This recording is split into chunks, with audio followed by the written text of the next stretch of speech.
thank you all for joining us here today. I'm reminded by my colleagues from India, Australia, and Japan that within an hour of becoming the Secretary of State of the United States, this was my first meeting. So we like to do these every 6 months, right? Every 5 months.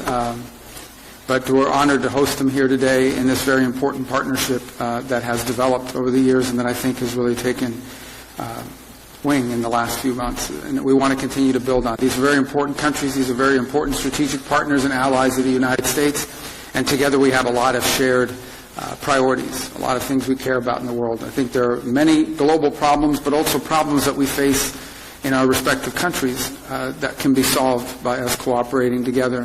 One of the challenges upon coming, although this is a great partnership and a great forum in which to discuss these issues, one of the challenges has been something new like this, is turning meetings and gatherings where we talk about ideas and concepts into a vehicle for action, into a vehicle for actually being able to take concrete actions. And that's the next step in this great partnership, is to actually begin to see concrete actions and steps being taken in conjunction with one another, in coordination with one another, in partnership with one another, for the benefit of our respective countries and ultimately of many other countries in the world. There are many countries that are going to benefit from this partnership even though they're not members of it.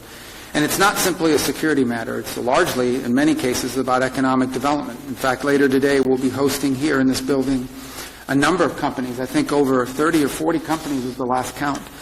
Representing all four of our countries, companies that are doing businesses in these countries or who are domiciled in these countries and who are going to be visiting here to talk about things we can work together on. And there are many topics that we can work on and focus on. One that I've personally been very focused on is diversifying the global supply chain of critical minerals, not just access to the raw material, but also access to the ability to process and refine it to usable material. It's critical for all technologies and for all industries across the board. And so having a diverse and reliable global supply chain of these is just one example of many